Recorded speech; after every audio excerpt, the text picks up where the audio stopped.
So happy to be here. Renee's going to share her story with you, and I hope you enjoy the show. So Renee, we're going to get right into it. Your story, everyone has a story. Right. Everyone has moments in their life that shape them who they are today. And so tell the viewers about your story. Yeah. Who are you? Well, so my name is Renee Archambault, as you know, and I've lived in Frisco for 12 years. I have a daughter, Zoe, who's 15, so we are driving now, and that's exciting.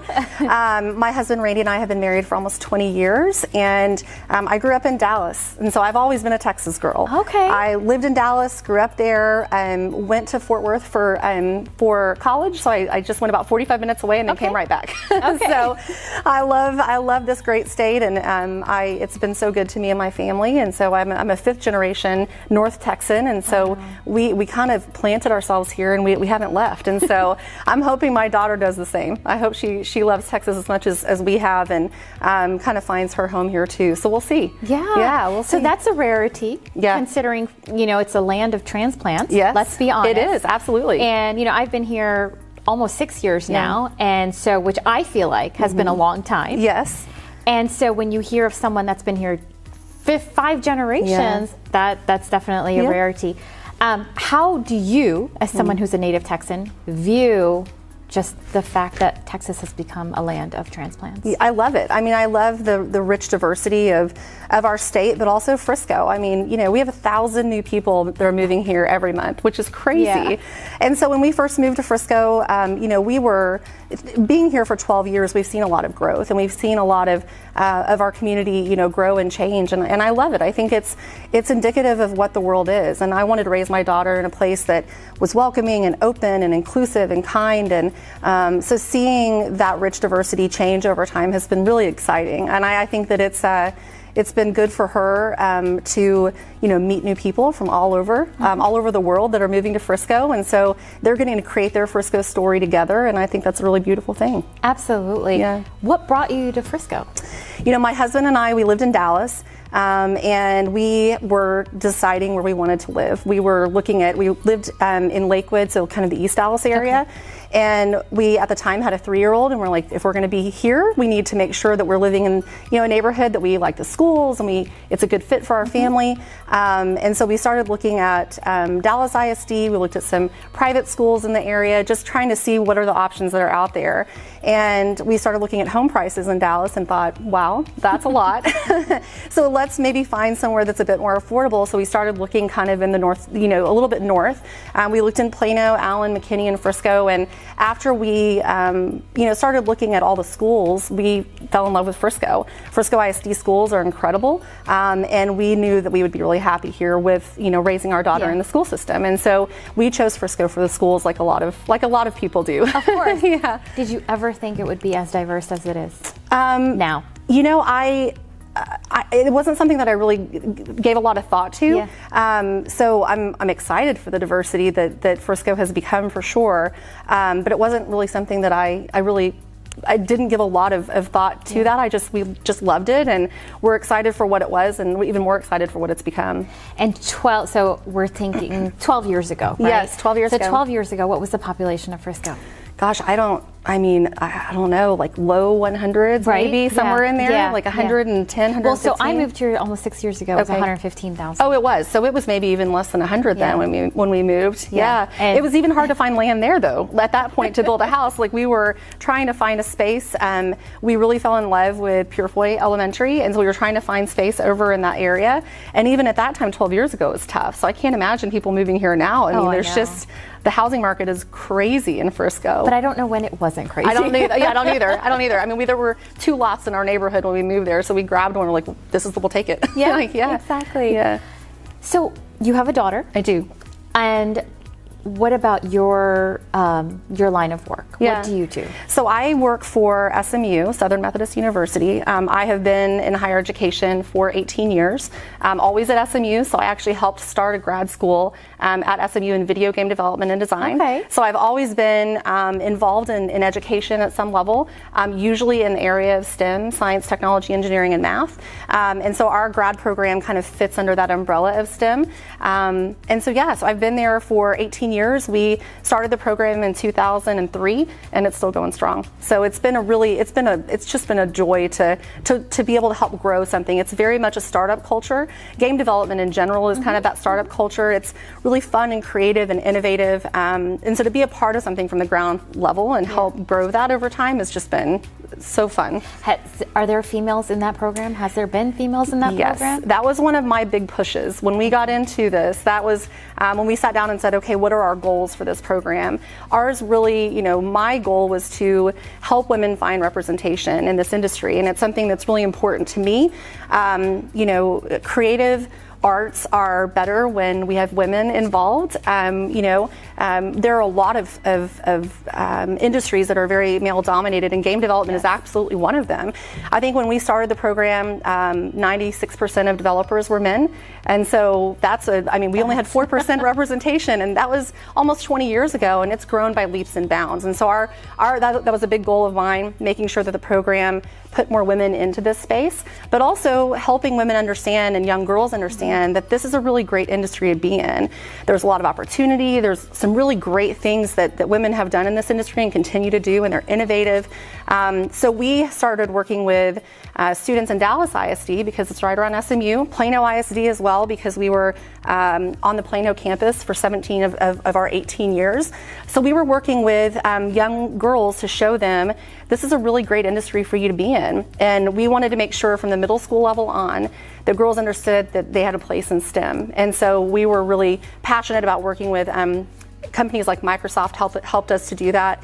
They have a really great program called DigiGirls that it puts this kind of content in front of young women to kind of show them, hey, not only can you be represented here, but you can thrive here, you can lead here. And so we've worked with a lot of corporations over the last 18 years to get this content and this information in front of girls, to get them excited about STEM. That's outstanding. And the one thing that I can think of is because a female, such as yourself, is leading that program. Yeah, right. Imagine if it was a man. And this is not to knock men by any means. Yeah. We just see things very differently. Yeah, absolutely. And we're a leadership team for our program. We have our director, Gary Brubaker, and then myself and Elizabeth Stringer. We are the deputy directors of the program. So it's the three of us. And so he put women into his leadership team because he felt, that was a really important piece of what we were trying to accomplish, and that we had to do it together. And so I give him a lot of credit for really being very a visionary, not only with what we're doing with our program, but also having that inclusive environment, at SMU is awesome. So it's been great. Do you see females that enter the program perhaps with a different mindset, and they come out with a different mindset? Yeah, so when we started the program, we would have 1 or 2 women that would apply, and so when they would come into our program, they're 2 of 40, and so it was tough. You could see there was some trepidation. There was a little bit of they held back a little bit, and now it doesn't even faze them. I mean, I try to make sure that our classes are at least 40% women, if not a straight 50-50. That's kind of that's my goal every cycle, every admission cycle, to make sure that we have as equal as we can. And so it's been really fun to watch them now. It's just not even a thought in their mind. There's no trepidation because they've been involved in STEM-based courses since they were little. A lot of the students that are coming to our program now, I've known them since they were in middle school, and so I helped mentor them and work with them to make sure that they knew that this ending point in grad school is something that we could help them with, and we could accomplish it together. So and I didn't even know this exists. Yes, yeah. So I started working with some of these kids, boys and girls, when they were 11 years old, and now they're grad students with us. So it makes me feel old, but it's but it's been really good. I had no idea that they were coached from that age onwards. When it was a really big advocacy piece for me. When we started working with Dallas ISD, I started working with a lot of their middle schools and high schools. I'm on their advisory council for one of their high schools that helps first-generation college students get ready. They graduate from this Dallas ISD high school, Conrad High School, with an associate's degree in gaming. And so we work with Richland College as our partner. And so we are seeing 40 to 50 students every year graduate in their gaming program, and then we help them, find that next step before they come to our program to do grad school. That's amazing. Yeah. The fact that exists, and I hope you're able to expand that. Me too. It's a great pipeline, and it's we work with a lot of ISDs in the area as well, and so we're always looking to expand those partnerships to make sure that kids know that hey, this is a really great thing that you can do with your talent. I mean, you're creative. Our students come in and they either major in art or programming, design or production, and then they work in interdisciplinary teams making games the entire time they're with us. And so we want to show kids, hey, if you can do anything in gaming based on what your interest is. And so artists have a space here, programmers have a space here. If you're business minded, you have a space here. And so it's just opening up opportunities for kids. Well, and that's empowering, Renee. Yes, that's what we're trying to do. Yeah. So you also, so that's your line of work, and you're empowering in that sense. You also are a part of something else. Yes, I am. And so you are a Frisco ISD school board trustee. I am a trustee, yes. And you are actually up for re-election now. I am. But before we talk about that, can you talk about your experience in being a trustee, your experience in, or your why as to why you wanted to pursue this role, and just kind of some of the experience around it. Yeah, so back in 2018, I ran for school board for the first time,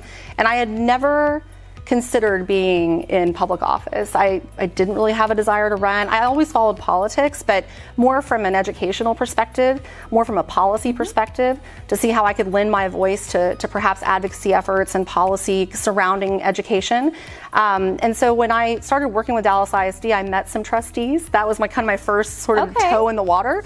And I'm like, this is so cool that you guys get to actually go and advocate for your community in this way, but also work with state legislators to create really meaningful policies for your students and teachers. And so then it kind of lit that fire, right? Because then you see something, you're like, wait a minute, like you can do this, I could do this. And so living in Frisco ISD, I knew a lot about the district just based on our experiences having our daughter Zoe as a student, but I didn't know much else. I mean, honestly, other than the parent experience, I didn't really know much else. And so back in 2016-ish, when I kind of decided, hey, this might be something I want to do, I just delved into everything Frisco ISD. I joined the Long Range Planning Committee. I was on the budgeting subcommittee. I joined the Frisco ISD Insight class to really, learn some behind the scenes stuff about the district.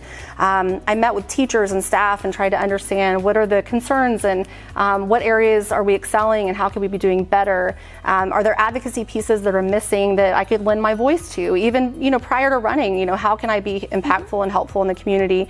And then I also worked with Marianne Schultz. She asked if I would serve on the governing board for the Fast Packs of Frisco. And I tell you what, I just started seeing all of these pieces come together of how what a partnership this community actually was. And I just wanted to be a bigger part of it and be able to use my at that point, 15 years of higher education experience. I have a master's degree in education policy and leadership as well. So I did the advocacy piece in Austin long before I decided that this was something I wanted to do.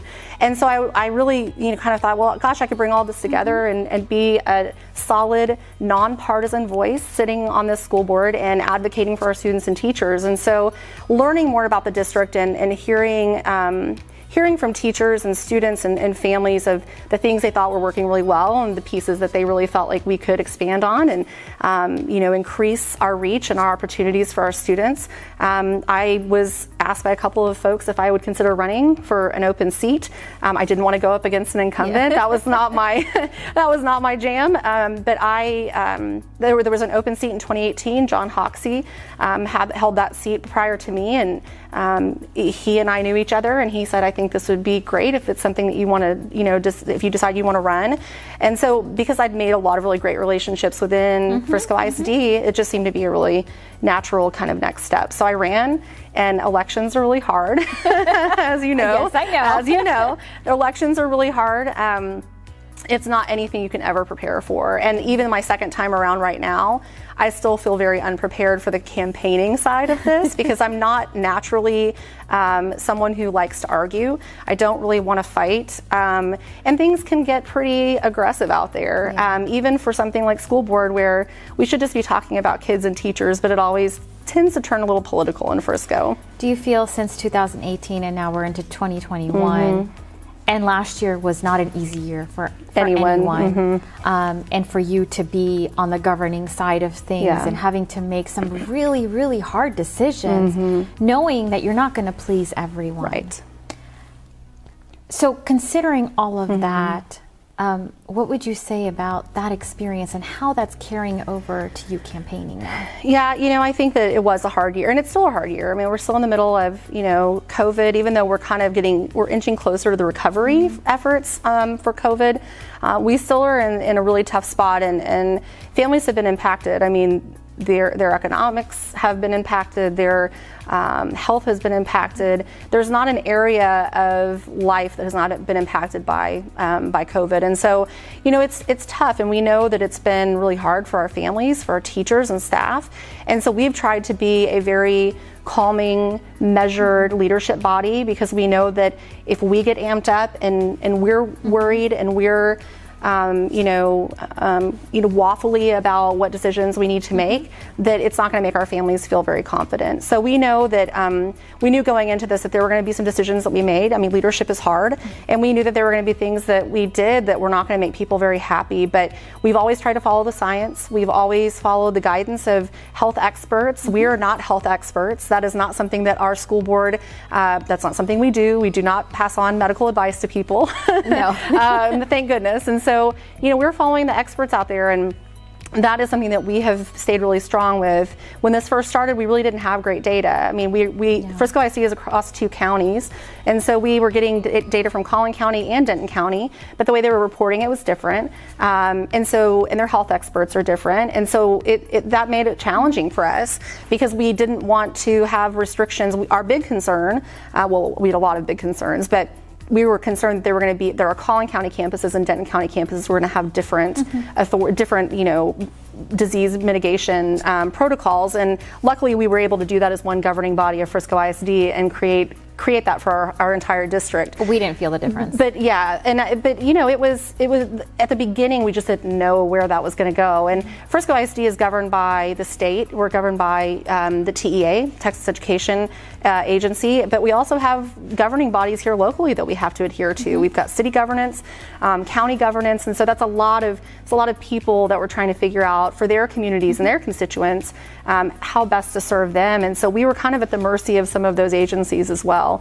But I think that we are being on the tail end of it right now, especially with the school year almost ending. I think that we're poised to be in a really strong space to be able to finish strong. We're one of the only districts in North Texas that has not had to close a campus this entire time. And so we're really proud of that. And I think it's because, honestly, our staff they've done a great job. I mean, not only are they just doing great on the academic side of the house, but they're doing great on the safety side of the house as well. They've really done a great job at balancing, staying future focused, making sure that these kids are getting the education that they need, that they're getting prepared for the next year, while also kind of managing that day-to-day crisis. And so we've partnered with a lot of members of our community. Our teachers and staff are our biggest partners, and so we've all worked together just to try to get through this year and provide the quality education that Frisco IC is known for. Yeah, no, absolutely. I mean, proud Frisco IC parent, very happy with all the decisions that you all have made.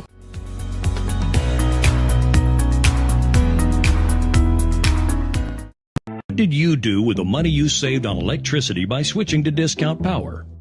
I took all my friends out to dinner. I paid off all my credit cards. I took my whole family on a vacation. I bought all this. At Discount Power, saving you money on electricity is our business. What you do with it is yours. Great rates, great service. Simple. Visit discountpowertx.com today and save.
Hi, I'm Dr. Sonia Reddy. We're a full-service practice focused on dental implants, cosmetic veneers, sleep apnea, and braces.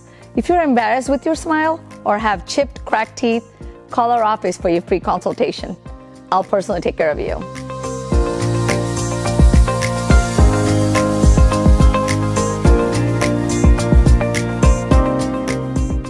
For all your real estate, commercial or residential needs, contact Hassan Sumbro at kw.com or call 972-333-4801.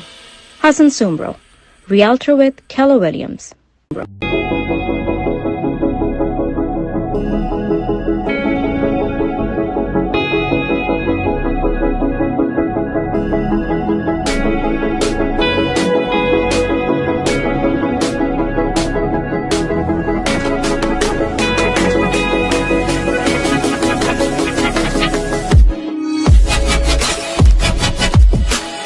Glow and Grow with Cheese, a digital recreational platform for homemakers. Follow Glow and Grow on Facebook, Instagram, and YouTube because we all could use a little reminder of how awesome we are.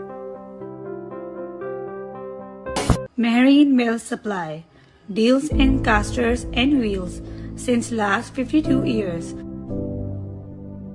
For more information, contact 92-3243-1374, 92-3242-1821, or you can visit our website www.mmscasters.com.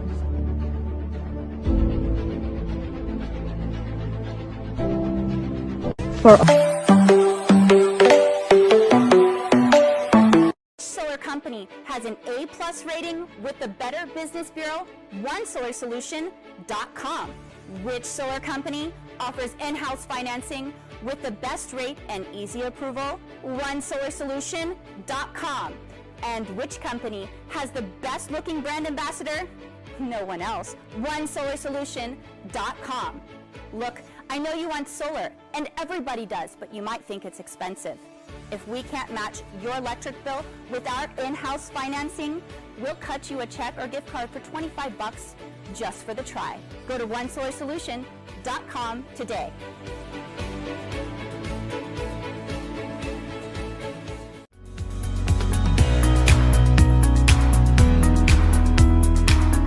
You're watching Fire Within Her. Welcome back. We have our guest today, Renee Archambault, Frisco ISD School Board Trustee, and we were talking about her experience with being on the school board. And now we're getting into your re-election. Yeah. One of the things that I see that's coming up is parents complaining about masks. Yeah. We're still talking about masks. I know. It's been an ongoing topic. It's been a hot topic this year. Very hot topic. Yeah. And Frisco ISD, as you mentioned earlier, has been one of the only districts that has not shut down in North Texas. Right. Clearly that's because of the safety precautions that you all have, diligently put into place. Yes. So how are you, as a governing body, dealing with the anti-mask, uproar? Yeah, it's unfortunate. Masks became very political in this in the 2020 presidential cycle, right? And so, there are things that come up that become partisan that still surprise me. Even being, a local politician, a local elected official, I'm still very surprised by things that become political that are, have been proven by science to work. I mean, this is just something that, when the CDC says, here's why masks work when both people are wearing them, here's how we can show you that they work. And so that's great. It's crazy to me how political it became. So we knew going into this year, because we were met with such strong divide in our community with masking and with social distancing and with things being shut down and then reopened and shut down again. I mean, it was a really scary time for people. And I think people just naturally want to be able to, to control something in the middle of a crisis. Yes. And so that's something that's, an easy thing for them to control. Am I going to wear this mask or not? And so I think a lot of that, in my opinion, a lot of that was just out of frustration and fear. And so I understand that. I mean, being a parent and having My parents are in their late 60s, and so I was concerned about them. And when fear comes into the equation, I think that your reactions become very aggressive in some ways. You're trying to protect your family, you're trying to protect yourself. And so I definitely understand the frustration and the aggression behind the mask debate. I definitely understand it. But the mitigation protocols that we've put into place for this virus over the last year, they've worked to keep our campuses open, and they've worked to, for the most part, keep our community fairly healthy. We certainly have had thousands of cases throughout Frisco ISD. We've had thousands of students and teachers and staff that have had to quarantine. But that's another mitigation protocol. That's another thing that we can do to reduce the spread of this virus in our community and cause major issues for our kids and for our students, teachers, and staff. So I understand where we are with that.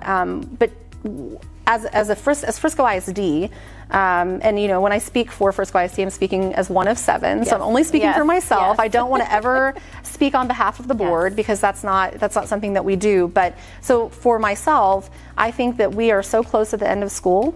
I support keeping masks in place while our teachers and our staff are being vaccinated. The week that the governor removed the mask mandate was the exact same week that our teachers were finally prioritized for the vaccine. And so we want to give them time to be able to get vaccinated if that's something they want to do. And as you know, it's a long process to be vaccinated against this virus. The Johnson & Johnson shot that just came out is faster, but until recently, we've only had the 2-shot system, and so which is like a total of 6 weeks. It's about 6 weeks, right? Yeah. And so it's a 6-week process to be able to be fully vaccinated against this virus. And so we think that we always think about our students and teachers and staff. Our teachers and staff are the most susceptible to having a really bad reaction to this virus.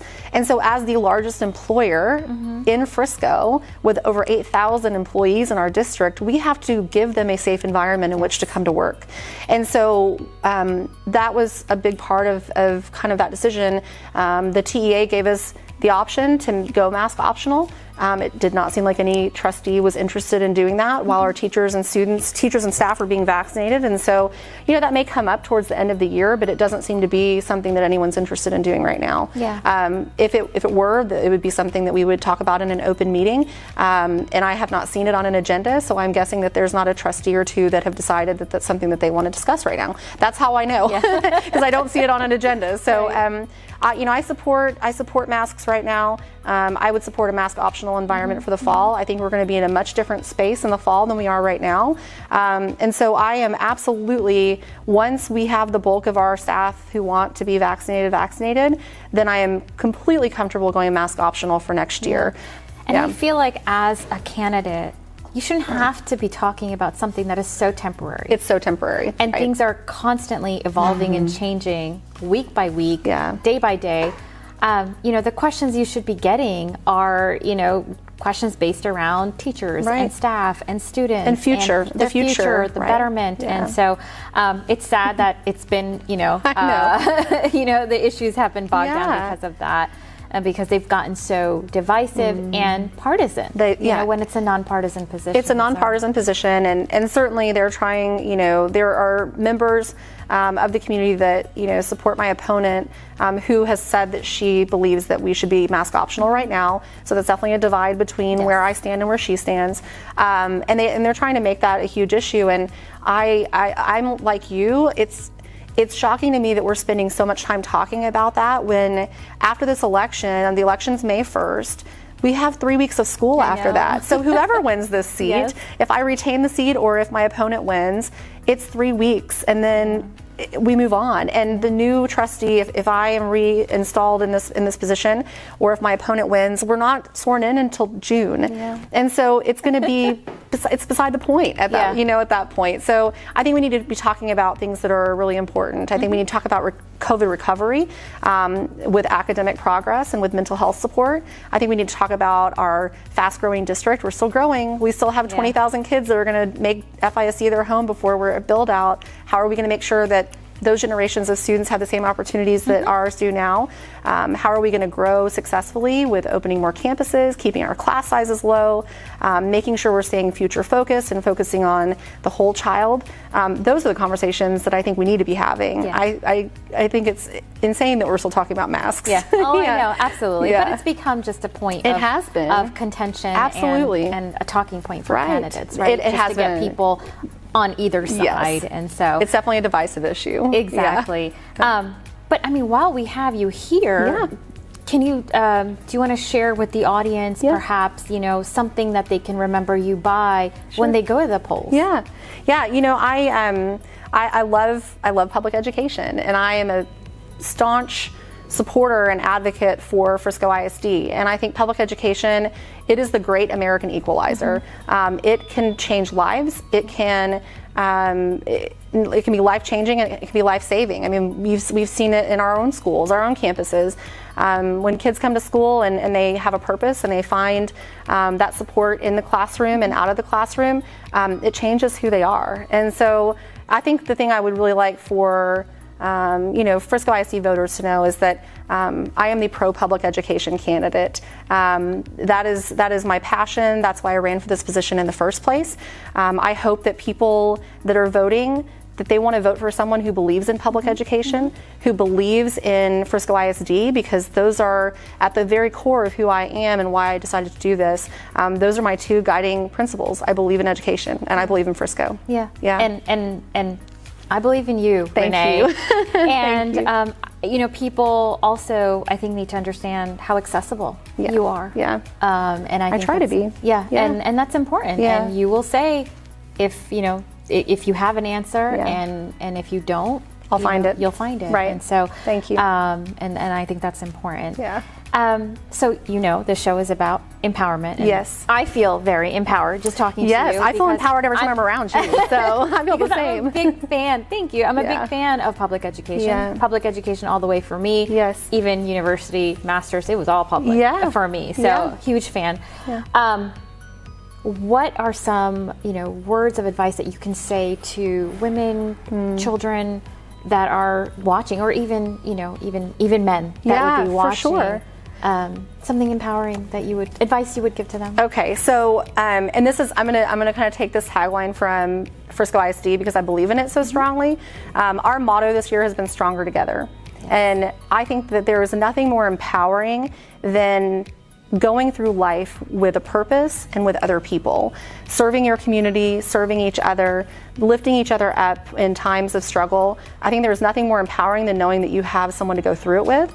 And so, you know, I have had people in my life that have definitely lifted me up in some of my darkest moments, and who have cheered me on when things have been really great. And so I think that Stronger Together motto is important always, but it's been really important for this last year. So I just think it's, you know, stick together and get through things, and work hand in hand with people to make this place better than you found it. And that's how I've always tried to live my life, and something that I am trying to instill in my daughter, so that she knows, like, you have two hands that can change the world. Please do that. Please use your voice, and please use your hands to make the place better than you found it. So I think that it's empowering to work together for a common goal. And so I think that if we focused on that instead of the divisiveness, that things would be a lot better. That's beautiful. Yeah. And that reminds me of the word that we're all focusing on, which is unity. Unity, absolutely. Yeah. Definitely. Yeah, because there's a lot of diversity in thought and in action, and I know that there are a lot of things that we all want to do in life, and we may have a different journey to get there. But I think our ultimate goal as human beings is to find purpose. And so I know that journey is very different for everyone, but if we could just kind of remember that regardless of, you know, what party that you're in, political party, or what religion you ascribe to, or what you want to do at the end of the day, through all of that, we all have a common goal, and that's just to find purpose within ourselves and within each other. So we are I think it's important. blessed to live in a community Yes. that is so diverse, yet at the diverse. same time, we all have that common goal of community. Yeah, So for sure. that's wonderful advice. Yeah.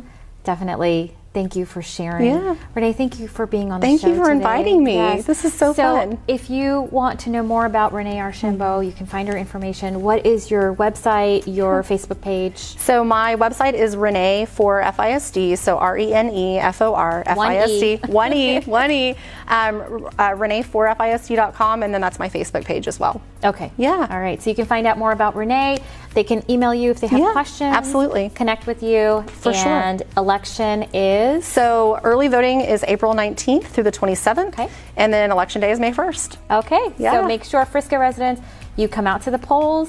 You know, do your research. Nothing better than an informed voter. Absolutely. And I hope that we have provided you with enough information about Renee. Thank you. And so this is Fire Within Her. I'm your host, Sadaf. Thank you so much, Renee, for joining. Until next time.